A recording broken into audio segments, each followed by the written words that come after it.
Welcome to another episode of Fave 5 from Fans, the podcast all about favorites.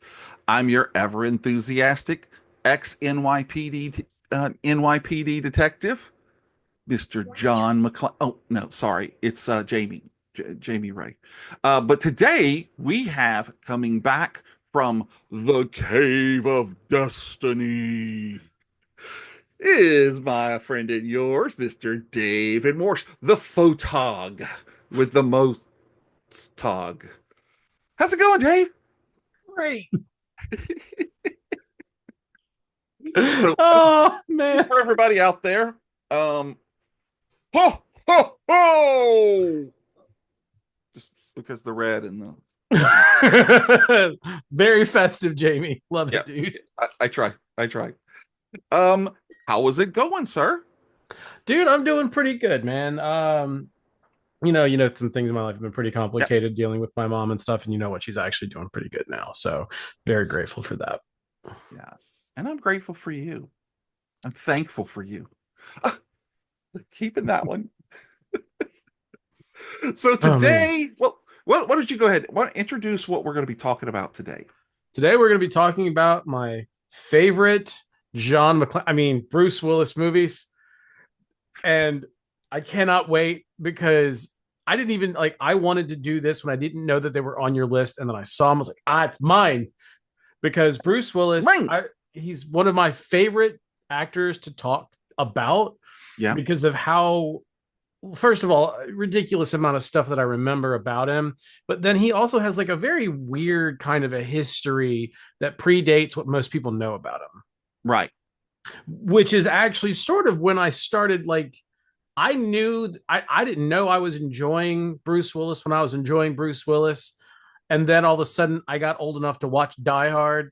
And I was Mhm. just like, oh, that's who that is? Yeah. Same dude? What? Yeah. When I enjoy my Bruce Willis, I prefer it medium rare, but to each his own.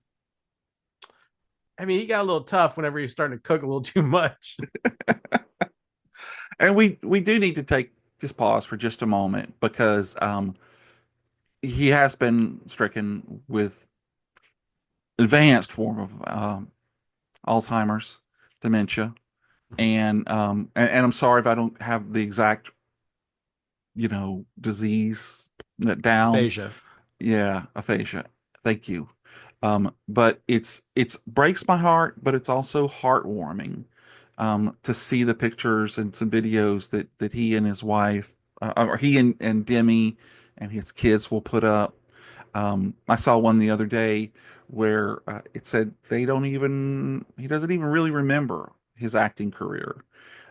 But they were all like dancing to, I think it was a Christmas, like singing a Christmas song or something. So it's nice to see that he has some peace in it. Right. He has support. Um, yeah, yeah, he does. So it's really great. And I mean, he acted right up until he couldn't act anymore, you Mm-hmm. know. So so we dedicate this to Bruce.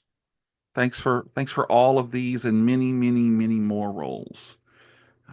So okay, as always, I ask you if you have some honorable mentions, specifically two. I have at least two for sure. This When is have the I Mark ever gone rule. over? Why don't you lay them out for us, sir? All right. My first honorable mention is my first experience to recall Uh-huh. of Bruce Willis, and that's Look Who's Talking from 1989. Yes, yeah, that's a good one. Just his voice.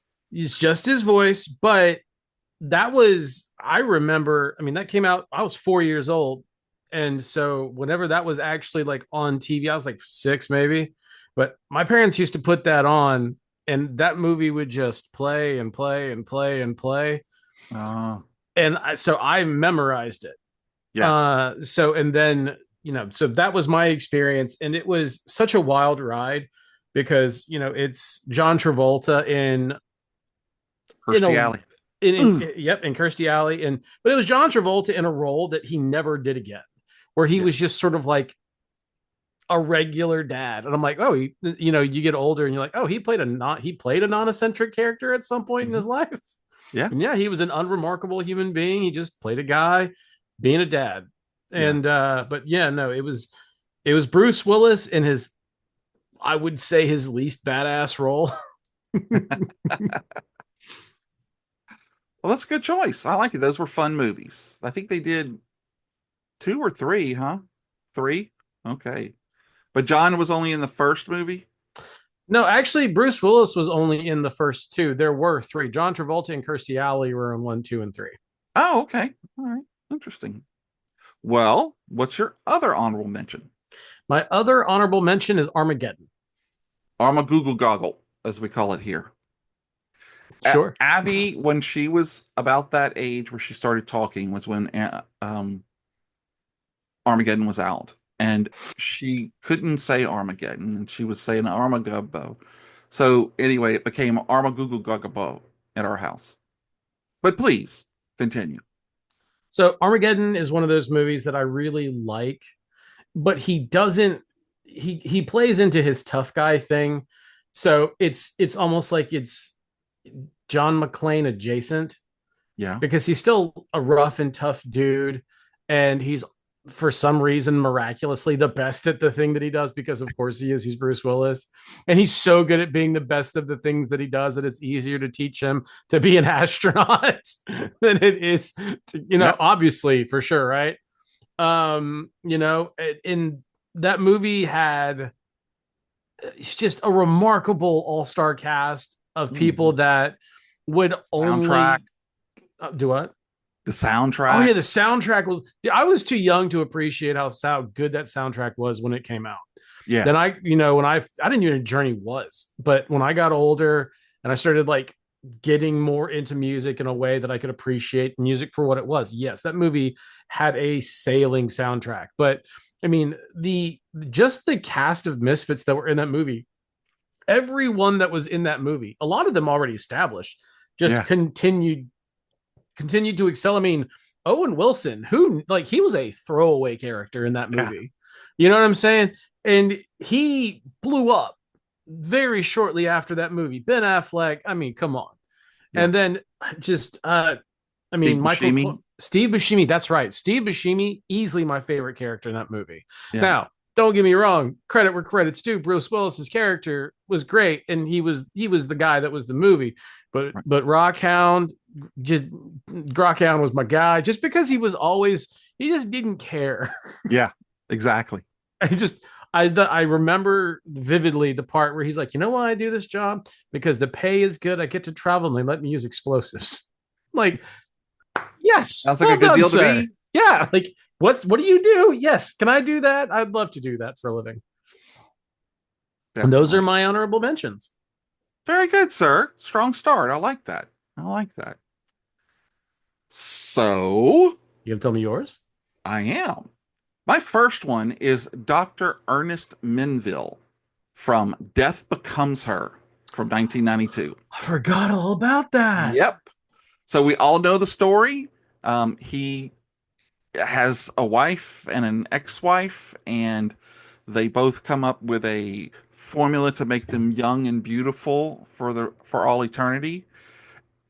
It's really interesting because when you watch his performance through the movie, he starts out and he's like this brilliant plastic surgeon. Mhm. And then later on, he's kind of just beaten down and he becomes an undertaker. I mean, basically. And then at the end, he's alcohol. Well, not the very end, but he's an alcoholic. He's got nothing, no one. And then you jump forward and you find out that he had a very full life after that. And the two people who really went after it, Goldie Hawn and Meryl Streep, they're just miserable because they just keep breaking and they just keep trying to fix it back. And I really liked it because he really gave a lot to this role. Now, I didn't know this, but he's actually wearing a fat suit near the end. Yeah. And prosthetic makeup when he gets to that stage later in his life. But it was really cool. And in this instance, with all of this other stuff going on around him, he was just, again, kind of a regular guy in an irregular, experience. Right, right. And it was just, it's a wonderful, fun movie. Lily just watched it for the first time. Absolutely loved it. We picked it up off of DVD for her.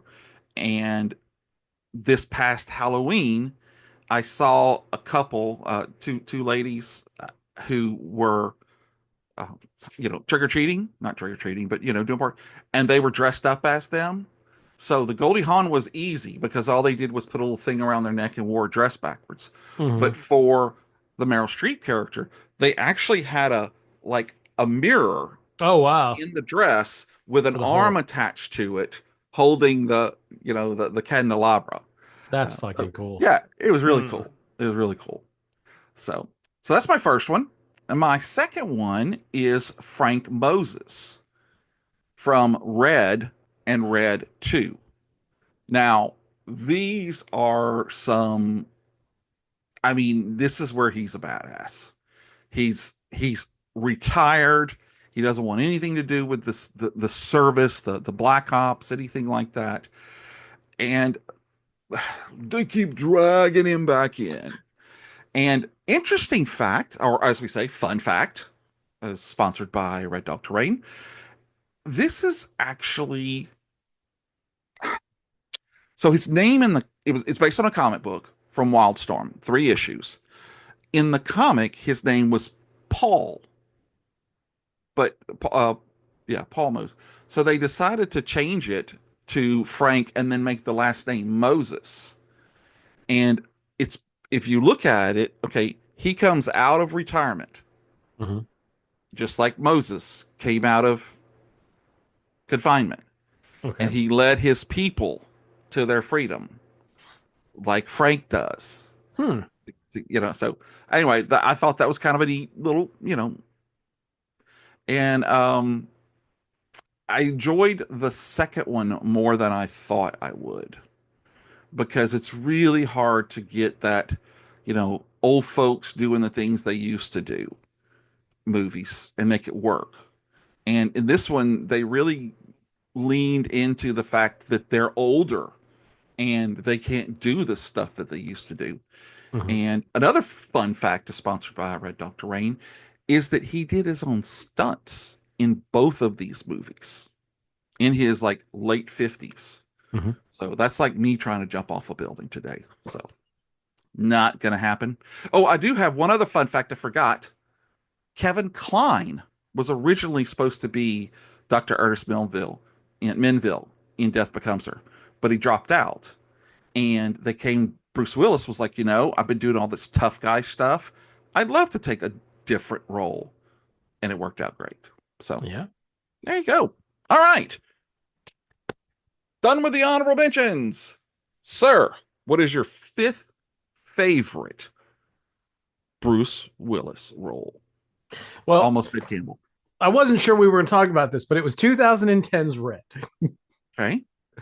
And while I do love that this is a Bruce Willis movie, John Malkovich had me. Oh, you want to see? You Now, want to see my Frank Moses impression? sure.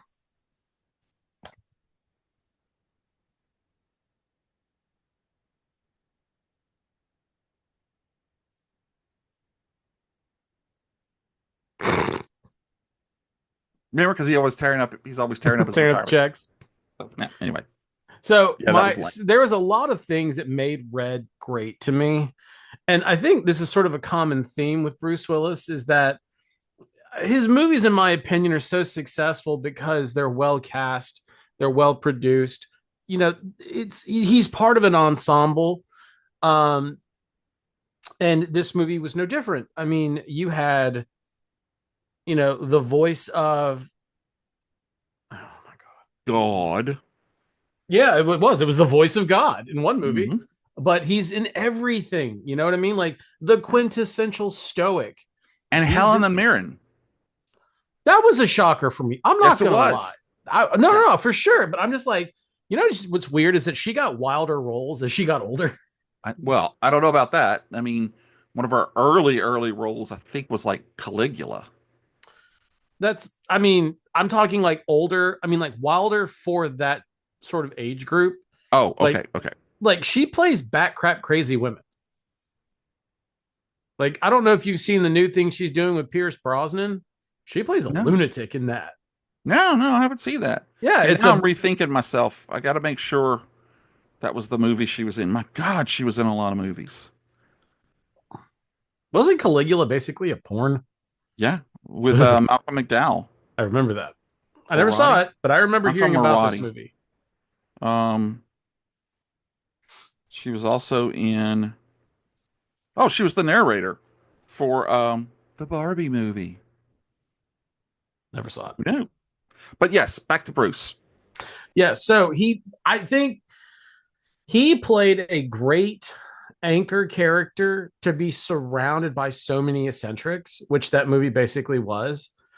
Um, and it never stopped being a fun ride. I mean, it's a movie that I can watch literally all the time, anytime, and it's always a fun ride. That and number two.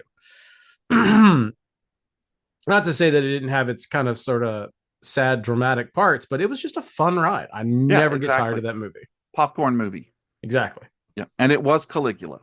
Oh wow. So yeah, yeah. All right. She was. I mean, she's a very attractive woman, even in her late. She was a hottie, man. So is Betty White. Yeah. Oh yeah, true, true. All right. Well, obviously you have great tastes that taste great together. My number five is going to be one of his more unique roles in that a lot of his times his characters are the macho guys that are very, very brazen and they're loud and all this stuff. But in The Fifth Element, when he plays Corbin Dallas, he is the straight man pretty much throughout the entire movie. He gets in situations and he's just calm. Things are going to hell in a handbasket around him. He's calm, you know? Even when Chris Rock is trying to get, he's calm. And I love that about him because it's a lot of times you'll see that and it's like brewing right underneath and oh, is he gonna pop? And he kind of doesn't. And that kind of leads credence to the character. Um, Thought it was really, really great.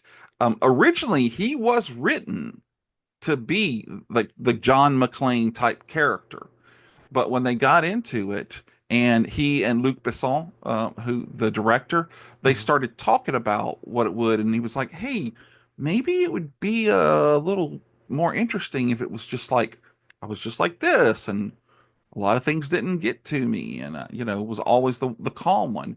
And they did it, and it worked out great. Okay. So, plus Lilo, Mila Jovovich. Mila Jill, I love her in Resident Evil. And it was Chris Tucker. Chris Tucker. Who did I say? Chris Rock? Mhm. Yeah. Okay. Okay. Um, Well, that's fine because it was Aerosmith, not Journey, on Armagugu Gaga Boo Boo. what's the over under that Journey was on that soundtrack with the song "Remember Me"? I don't know, but I nobody know it was on remembers. there. Nobody remembers that song. I do. um, so I'm with you, man. Fifth Element was a great movie. I no no notes. I think that was a great choice. Well, thank you. And you can't talk about the Fifth Element without talking about Gary Oldman.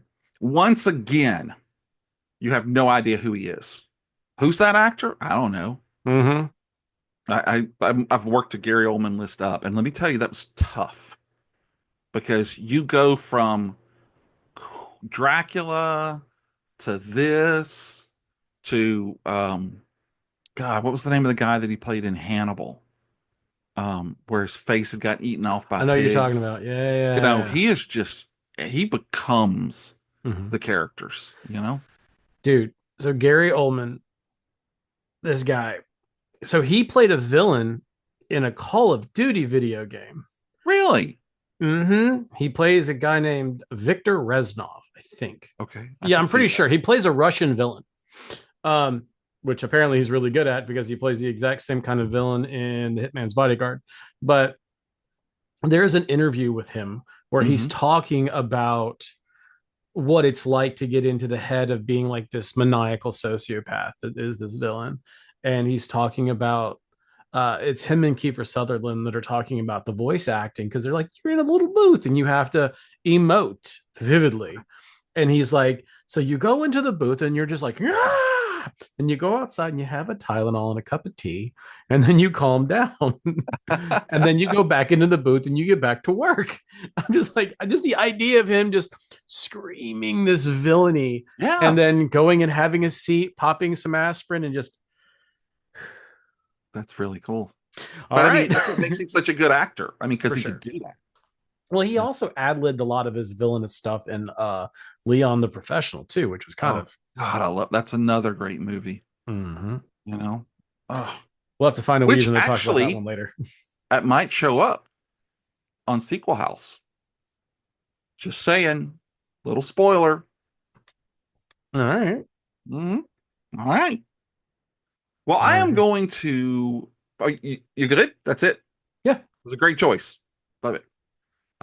My number four is going to be way before you were born. Talking about 1985 when I didn't he go yet. played David Addison on Moonlighting. Now, this is it was a TV show. It lasted for like 4 seasons, I think. And he was on it with Sybil Shepherd. And basically, she runs like a detective agency, and he shows up. And as the show goes along, he's not the guy that he said he was. Okay, so he's like created this thing, but the major thing that he did in this role is he broke the fourth wall a lot, and he would like stop and talk right to the audience, even to the fact that they did like a clip show when they just show like greatest hits, through, where he's doing this and he stops and he looks at the camera and he's like, we're only doing this because we ran out of money, right?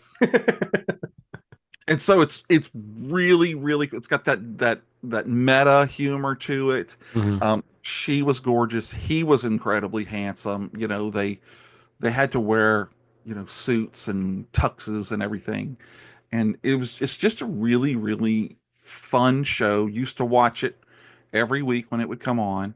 And it's all because I was like 15 to 19 when the show was on, so that's a part of my young times. Oh, So you you had probably those? never have you ever heard of it? No, I've never heard of that. Oh, okay. um I'm just still if thinking you of you having young times. you can't see my hand under the camera, can you? No, okay, good. Sorry, dude. I do have photographic proof that I was young at one point. I don't know, man. So that's my number four. So let's go back and hear what your number three is. I haven't done my number four yet. I just did my number four. I didn't. You didn't? I Nope. thought you said your number four. See, this is what happens when you get old. I know. This right here. All right, well, give me your number four then. My number four is Lucky Number 11, Oh, 2006. such a good movie. Mm-hmm. It blended. I truly believe that this was a unique character for him because every single time he ever played a genuinely stoic character, there was a hint of mania to it.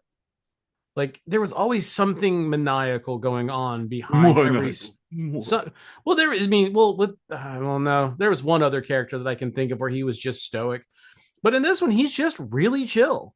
I Yeah, mean, he's really firm, but he's really chill to the point where he's kind of charming in his menace, I guess. like But me. sure, for sure, you're very menacing. On a scale of 1 to 10, you're almost a zero. The first part, Okay. the charming part. Yeah.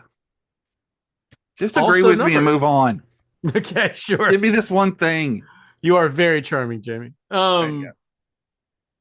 Uh, so I think that Lucky Number 11 checks a lot of boxes for me because, well, it's got an all-star cast. Let's just start with that. Ben Kingsley, uh, Josh Hartnett, Lucy Liu, um, I mean, obviously Bruce Willis.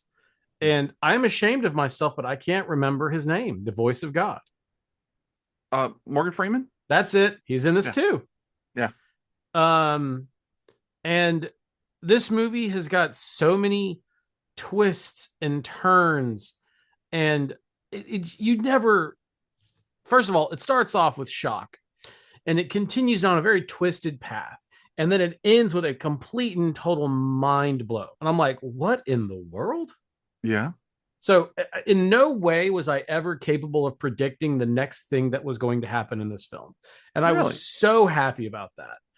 Um, but also there's sort of this underlying philosophy to this movie that kind of comes out in the wash, in the sense that, like, it wasn't just senseless violence. There was violence, but none of it was senseless. Everything Mhm. was very specific to the point of being surgical. So when you go back and watch this movie again, which it's definitely a rewatchable film, you start having these aha moments, one after the other, and you're like, oh, oh, oh. And I never got tired of that. Those are my favorite kinds of movies, where you can watch them over and over and always be finding something new. Yeah, I love those kind of movies. But yeah, Awesome. that movie tied in so many things, and it Yeah. also has most of my favorite actors in Yeah. I always think I always I shouldn't say confused, but I always in my head confuse that one and Payback with it. Mel Lucy Gibson. Liu and Mel Gibson. Oh, that's right. She was in that. Yeah, Very different yeah, character, but yeah, she was in that. very, very. But like I said, in my head, for some reason, I always cross those two characters. Mm-hmm. But good choice. Not even on my radar. I have seen it before, and it is a good one, but didn't make it. All right. So now we'll hear your number three Mm-hmm. because I'm an old man. My number three is 1998's The Whole Nine Yards. Oh, yes. Not the whole 10 yards. Nope. Nope. Sorry. Love you, Bruce, but nope. That one was wild. Yeah. Yeah. But I no. love this movie. Oh, That's a yeah. great choice. The lady who's like the co-star with him, Amanda um, Peet. yes, Amanda Peet. She is fantastic in this movie. Those are a breakout role. Hmm. That had such an all-star cast too, though. Again, Michael Clark Duncan, Matthew Perry was like in his prime with Friends at that point. The dentist, right? Yeah, Yeah, yeah, that yeah, was yeah. Matthew Perry. He was Okay. recent. So funny story. Bruce Willis did a cameo on Friends because he Yeah, lost a bet to Matthew Perry while filming The Whole 10 Yards. really. Mm-hmm. That's cool. Mm-hmm. Yeah, I Bruce remember him Will. on Friends. Yep, that was all because he lost a bet to Matthew Perry. That's crazy. Mm-hmm. That whole Gotta love it. storyline was based on a bet. But yeah, but the whole 9 yards was fantastic in every way that movie could have been good. You had Kevin Pollak, Michael Clark Duncan, Amanda Peet, Natasha Henstridge, which was fresh off of that movie. What wasn't Alien? It was Species. Species. So she Uh-huh. was an up and comer at that point, to go absolutely nowhere afterwards. But like, she was expected to be like the next Hollywood starlet. Yeah. I'm trying to think of who else was in that. You've named all the ones I thought of. Yeah, I mean, it was a great movie though, and it was so funny while also having like this this sort of like undercurrent of like, oh no, there's some real stuff happening right now. Yeah. But like, the violence was always so funny because it was never like gory. It was just like, what? Boom. Yeah. Anyway, yeah, they were just very laissez-faire about bullets and murder. Yeah. Well, he was an assassin, so Well, sure, but no one else was. So Except he would get into a rage over mayo. yeah, I don't That understand movie that. really hated mayo. like I understand like other people's general hatred for mayo, but that movie really sent it for hating mayo. Well, Like, just okay. like Undercover Brother. They weren't as vitriolic about mayo. He has a watch that sprays hot sauce to But I overcome the like mayo. mayo and would definitely have a hot sauce watch. Like if that was a thing, Jamie, I Yeah, would wear it. I'm gonna put it up on the board and work on it. Yeah. Thanks, Q. What's it gonna have in it? Tabasco or Crystal? Neither. Neither? It's gonna have the last dab Apollo. For Never that heard of. amount of hot sauce, yeah. Uh-huh. I That's think something that will basically, light your intestines on fire. is that like the old Bugs Bunny where you drop one thing and it blows up? Yeah. You don't know what I'm talking about, so forget it. Nope. Um so yes, and as fun as the whole 9 yards was, 10 just I don't know. They didn't capture the spirit of it. It just I don't know. I tried. I really Yeah, no, tried, they but they they they really they jumped every shark they could for that movie. Mhm. Mhm. And that's fine. That's good. We still love them. Mm-hmm. Okay, well, my number three we have already talked about, and it is Harry S. Stamper as Armageddon in Armageddon. Okay, Okay. Armagooga Gaga. Okay, fun fact, as sponsored by Red Dog Terrain, is he's named Harry S. as a direct homage to Harry S. Truman. I had a feeling. And he was supposed to be just a lot like him. They had a lot of the same leadership styles, and in kind of a not a comparison, but again an homage. Truman was the one for the bomb, for the atomic bomb, and Harry has to decide when they finally use it to Mm-hmm. save the planet. And I figured it was like that, but I never knew for sure. Um, Also, it made me completely reevaluate my appreciation for animal crackers. And Okay, I remember that scene. yeah, yeah. But aside from the crew, my favorite other character had to be the Russian cosmonaut. He was so much fun. And I've seen him in other movies later on, and he's good. But in this movie, he was just, you instantly wanted him to win. I mean, to survive. And, I just thought it was a lot of fun. And it's funny that we're doing this today because just today, I made the analogy that it's easier to take somebody who has a lot of skill and critical thinking and teach them a product than somebody who knows a product but doesn't know how to apply it and do anything. And I was like, just like in the movie Armageddon, you know. And You were going to say to Deep this Impact, weren't you? I was fixing to. Um, that's another list I'm working on. It's called Battle of the Movies Oh because you God, go back and look. There's been a I'm lot in. of movies that come out at the same time, Mm-hmm. like Deep Impact and Armageddon and others. But it's true, So I would think that it's a lot easier to get guys like Harry's group to just be able to survive and get around in outer space than it is to take and teach all those guys the tricks and the trade that they learn over Mm-hmm. years of time. So Right. um, I'm pretty positive there wouldn't have been a shotgun on the oil rig though. So, but I'm not going to be picky. But that is my number three. So now is the point where all the peoples out in Hungary gather around to hear our penultimate Penultimate. choices. Our number two, our second favorite roles by Bruce Willis. You want to go Give or it do you to me. want me to go? Give it to me. All right. Mine is one that, well, we've talked about. It's the fifth element. Ah, okay. But Awesome. here's the thing, Jamie. I disagree with you about Okay, the fact or with your characterization of his character that's fine. You can be because wrong. I don't mind. in my opinion, there are stages to John McClane as a character. And Corbin Dallas plays John before he gets as angry as he's famous for. Because if one of you remember, but in the first two diehards, he wasn't that angry. And Right. Corbin was not that angry. But Corbin does lose he loses his mind a little bit because at one point he grabs Ruby and he puts him against a wall and he starts yelling at him. He's like, and he's choking him. So it's like there is this buried underneath the surface thing that's ready to come out because he absolutely pins that dude against a wall and chokes him. Yeah. That's But the president's guy.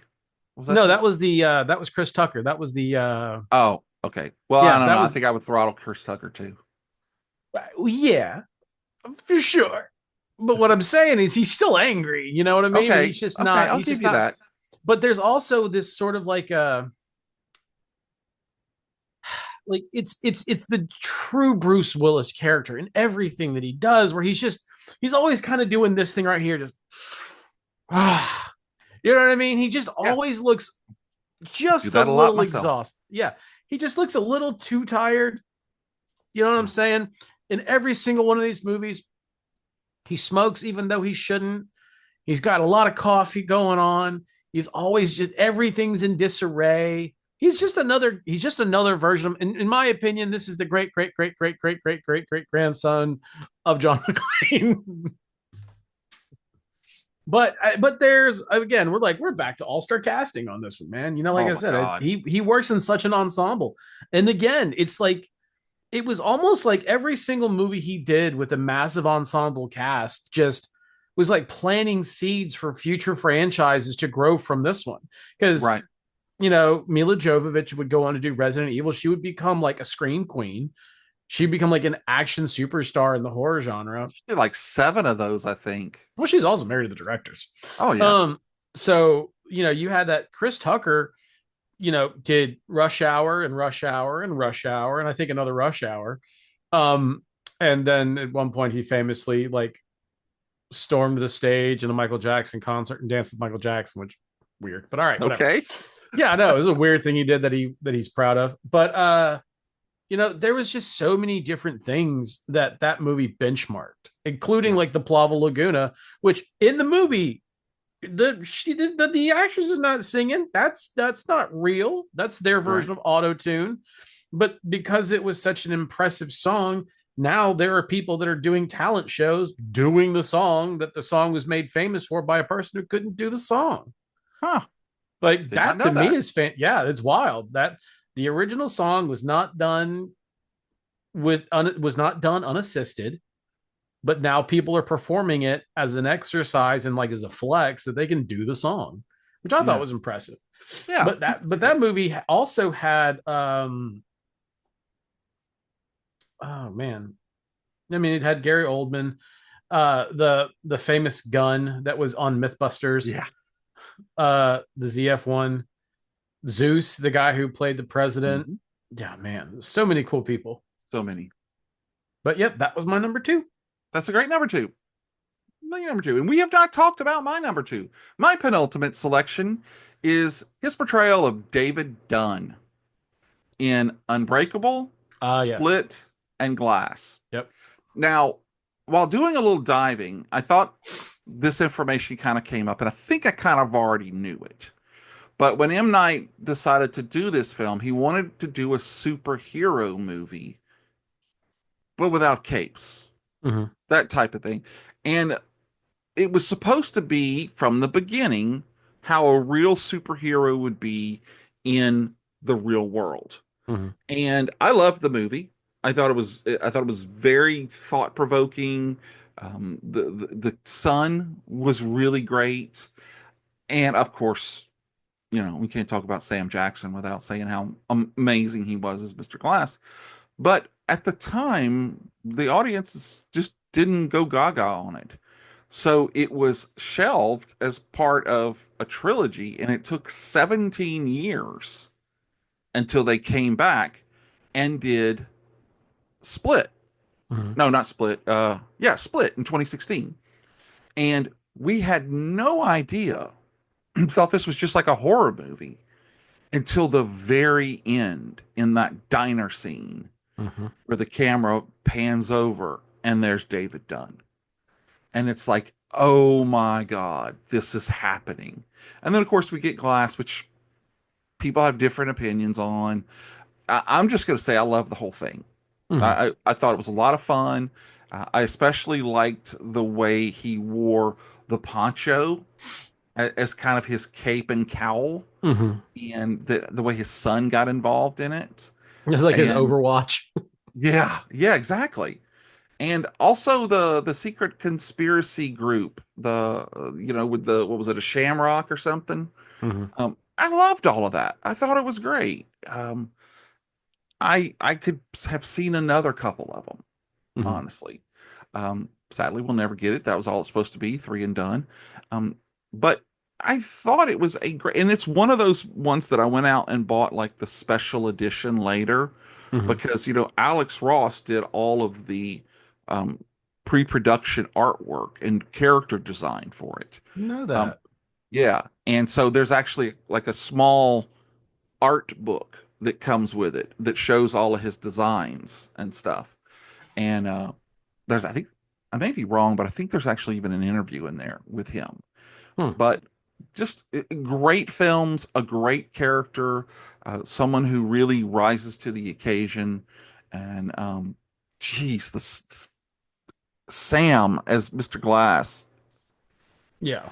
when that reveal comes, it's like, oh no, how did it get to this?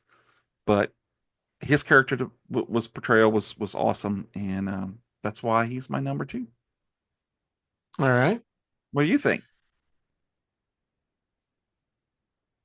I like the movie a lot. It reminded me of a comic book that was being produced by Image at the time, and it was very specific. My dad took me to see this movie, and I got an entire dissertation about the way that this movie was being played, the way that this movie was being written. Mhm. And my dad thought that this was the start of a new thing. And Yeah. to a degree, it was true. It was right. And it was ahead of its time in a lot of ways. At the time, there was a comic book. I can't remember the name off the top of my head, but it was about characters that were more realistic. Um, like vis-a-vis Watchmen, you know what I mean? Yeah. And there was a character that was very, very similar to David Dunn in that he was practically unbreakable. You couldn't hurt him, you couldn't shoot him, you couldn't beat him up. He was as strong as a house. And then he Right. went on to do nothing, and then he ends up being suffocated. Mm. Like that, because that's his only weakness. Yeah. So, I Just like mean, it's David's was water. exactly, well, it wasn't water. He could just suffocate. I think that's the big difference. Water wasn't his weakness. You could suffocate him. He was just Yeah. capable of drowning. Yeah, but they portrayed it, especially in the first one, that it was water. Oh, for It was sure. in the rain and in the pool. Well, I think Yeah, the I guess you could say suffocating. well that I think that's the you're unlikely to overpower David Hmm. in order to be able to suffocate him. Right. Does that make sense? You'd But have you to don't dig have to be strong to drown him. just dig him up. Yeah, especially the way that it played out when he fell in and Right. gets all tied up in the pool cover. That's exactly. But that. But and this is a this is min maxing. In Glass, when he's in jail, isn't it water they spray on him to keep him calm? His whole like cell is equipped with water nozzles. Do you remember that? I Because mean, like, yeah, but I think it's just he's scared of water. yeah, that's what I'm saying. That's to me, I it's mean, like that's his so to me, kryptonite. that's more psychological than it is physical. Yeah. But I mean, Versus still, like, I think that's the thing, though. If he's scared of drowning, then that's the thing because that he almost matters. did. Yeah. Right. Well, that I mean, again, that's like that is the absolute thing. But I think the idea behind that is, don't they talk about him almost drowning as a kid? Yes. Yeah, so he's got a psychological trigger to water. So Yeah. they're using his own mind against him, not his body. Yeah. I don't know. I think I'll agree to disagree on this one. Okay, that's fine. Yeah. I Yeah. think he would die equally in space. Okay. Yeah. Maybe. In the vacuum of space, I'm pretty sure he's dead. Maybe. You know, because he couldn't get air in. Yeah. I don't know. We'll see. You're wrong. All All right. right, You ready? I'm ready. This is it. This is your favorite. Think we're going to match, but we'll You had to see. see this coming. Oh, yeah. All right. Go ahead. All right. But wait, I'm going to challenge you. I want you to pick the movie of this role that is your Oh, favorite. that's so easy. Okay. That is so easy. Die Okay. Hard with a Vengeance. Are you kidding me? No, dude, that is exactly what I would pick. Die Hard with a Vengeance. He is so great in that movie. But so, and that's kind of my point. In Die Hard with a Vengeance, he is peak John McClane. Mhm. Okay. It's because in the first movie, he's still charming. Mhm. He's kind. He's affable. He's empathetic. In the second movie, it's kind of not there as much anymore. He still makes jokes and shit, Yeah. but he's not that funny. He's kind of angry. He's kind of irritated. Mhm. In the third movie, with a Vengeance, he's tired. I Yeah. mean, the movie starts with him being completely hungover. Right. And which is funny because there's an homage to Die Hard with a Vengeance in Pulp Fiction, because he says the exact same thing, waking up, smoking cigarettes, and watching Captain Kangaroo, Yeah. which is the same thing he says in Pulp Fiction. But I didn't even know who the heck Captain Kangaroo was. My dad had to give me an explanation. I completely forgot. But God. that movie pushed some boundaries, even Mhm. for its time. Like looking back on it, wow. But Yeah. also, even for its time, they're just like, I guess we're doing this. But then the fact that that movie calls back to the first one, like in such a cool freaking way. Right. Samuel L. Jackson before he's Samuel L. Jackson. You know what I'm saying? So Mhm. that was fantastic. The fact that it's got all of the people from, his history, the fact that they talk about the Nakatomi thing in LA. I Yeah. love that they did that. They didn't just sort of glaze over everything and move on. Nope, nope, nope, nope, nope, nope, nope, nope. He's pissed some people off and they're here for their pound of flesh. Yeah. And you don't And even some of the realize that. cops are Mm-hmm. still there, Oh you yeah. know, from the first, second, and into the third. Mm-hmm. Yeah. I loved that movie so much. It definitely even the fountain thing where they're arguing, like, and it was such a Love cool that thing because it scene. was like the anti buddy cop movie. Yes. Yes. I love that scene. So interesting fact, fun fact is sponsored by Red Dog Terrain. This was not a movie. This was not a sequel written for Die Hard.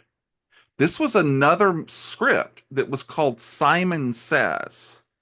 And in it, the character, um, it doesn't say what his name was, but the character is an ex-alcoholic or an alcoholic at the time. Hmm. And because of the way that it goes through the script, and some of it has to do with the fact that he's having this really bad day that started off with this immense hangover, Mm-hmm. that's why he has that in the beginning. Mm. Yeah, I never knew that until I was doing this research. It does. It feels like he's been beaten down Mm-hmm. by just everything. I mean, he tries to do good. He tries to make his marriage work. And and then he has to come out with that sandwich board. Oh my God. Oh, that's a Oh, bad day, isn't it? oof. And then Zeus is such an amazing character Mm-hmm. because he literally puts himself in between him and danger Mm-hmm. to save him. And it gets sucked into this whole thing. And like you said, how it calls back to the first movie. I absolutely love the fact that they hook us thinking, oh, okay, well, he's here to because of his brother. No, Mm-hmm. no, he's just another thief, you Mm-hmm. know? And it just, it's so, two never even really comes into the discussion. I have a problem with two in that in the scene where he uses the ejection seat to escape the plane because there had been a grenade thrown in. Um, I've timed that, and it's in real time, and that thing is like 18 seconds long. And there's no hand grenade that I could ever find that was had that long of a fuse.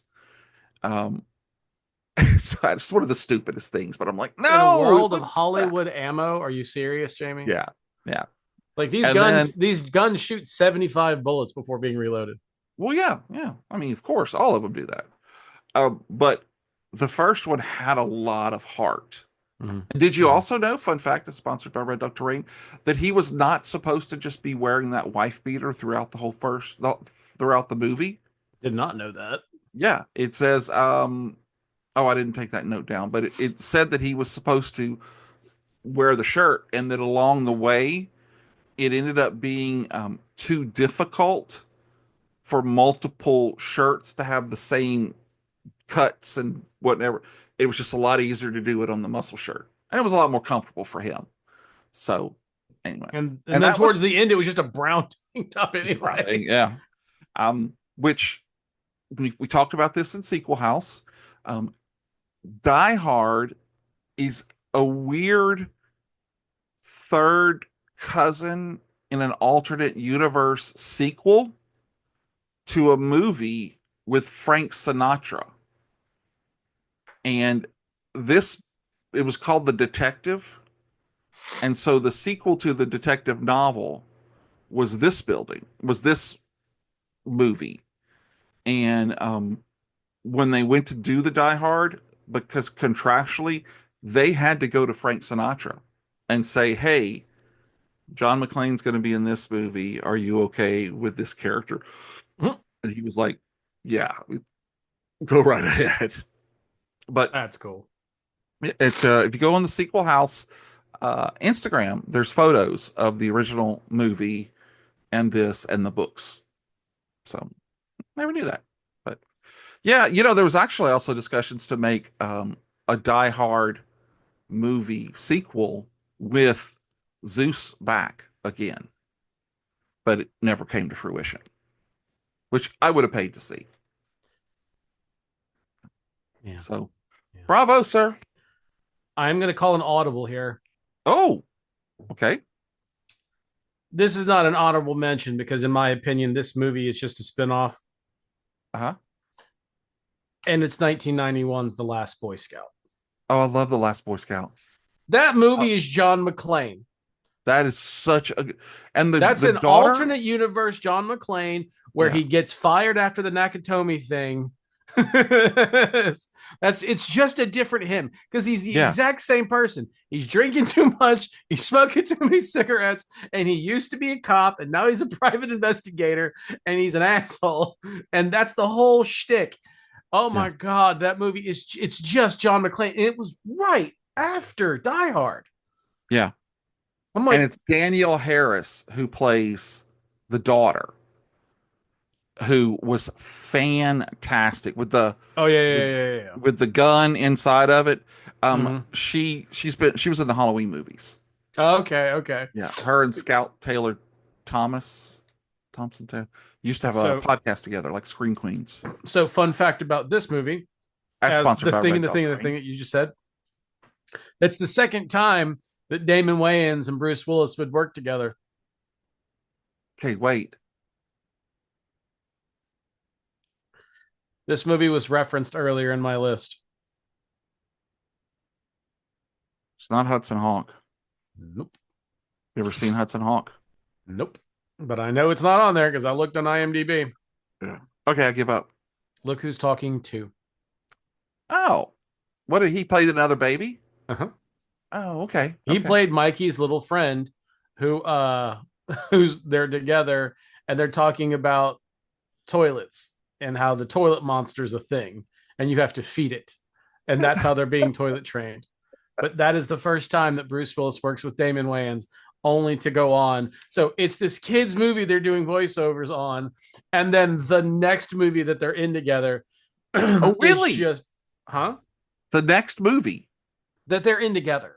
Oh, okay, okay, okay. Sorry. But their next project together is that they're both just drugs and violence and guns, and it's just like, wow, this is a Yeah. 180, huh, fellas? But yes, in my opinion, The Last Boy Scout is just an alternate universe version of John McClane, because he's exactly, to be completely honest with you, the tone of The Last Boy Scout is practically exactly what Bruce Willis did as John McClane in With a Vengeance. So is it Die Hard 2.5? I think so. Yeah, Either that I or would it's one of agree. those it's just one of those, like, you know how like Spawn had Spawn series and then Spawn the Undead. This is like that. It's just a Yeah. grittier, meaner one, but I just could see he wasn't that bad off. As a matter of fact, he was somewhat of a hero. So a 1.5 wouldn't fit into it. But, people are going to blame him no matter what for the what happened in Chicago, was it? Yeah, Chicago. And so I could see, all right, well, because he's suspended again at the yeah. beginning of 3, so that would fit in perfect. Yeah. It's just what I'm saying though. Like after the first, he was just always in trouble. Yeah, always in trouble. And I kind of enjoyed, was it the fifth one where his grown son and He's he in were in Russia. Russia? Yeah. It was just nuts, but it was also just fun. That one was nuts. It wasn't nuts when he jumped off an interstate and landed on an F-16.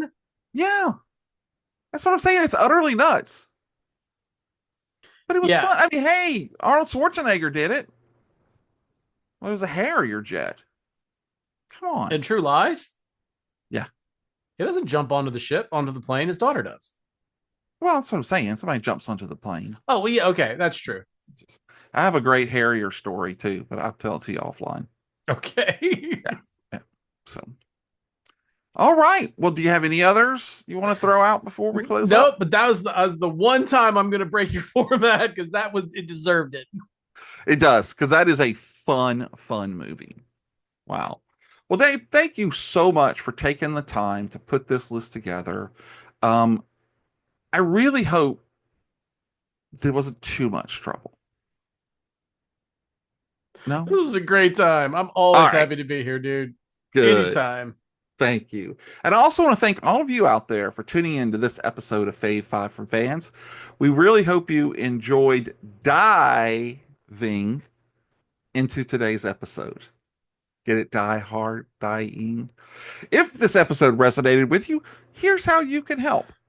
Leave us a review. Give us a 5 stars.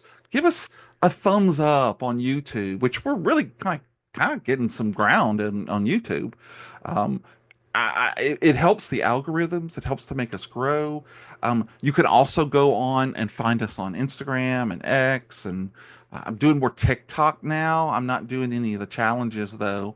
I'm too old to knock on a door and run. But find us there. Let us know. Let us know what we got wrong about this, because God knows I've probably forgotten some stuff. Um, we want to thank you for being a part of the Plastic Microphone Studios. And speaking of which, we're a whole network now. So go on over to at PM Studios Pod on Instagram and follow us there. And we're all going to be putting stuff from Sequel House, from Red Dog Terrain, from Average Home Theater Reviews. There's also a new show that's going to be coming out called October Nights Podcast with, it's a secret and I'll tell you next time. But Dave. A habitual cheater of the platform and format. Yeah. That's all we're going to say. And folks, don't forget, new episodes come out every Friday. Every Friday? Yes, David, every Friday that they come out, there's Unless a new episode on that day of the Friday. God. So be sure to subscribe and follow us so you can catch all of the episodes. We're going to have some really great stuff in 2026.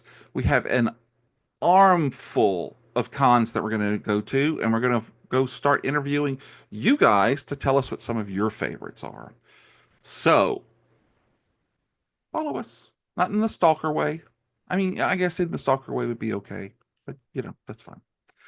And remember, folks. Oh, yes, sir. What's an armful? It's like this many. How do you Never mind. Yeah. Go back to what you were doing. That was great. And remember, folks, it may not be the best. It may not be the most popular, but if it's your favorite, that's good enough for us. Thanks so much for joining us. Dave, you get the last word. I always do, don't I, Jamie? Thank you, everybody. Thank you, Jamie, for having me. Look forward to seeing you guys in the next one. Goodbye. Oh, you are charming.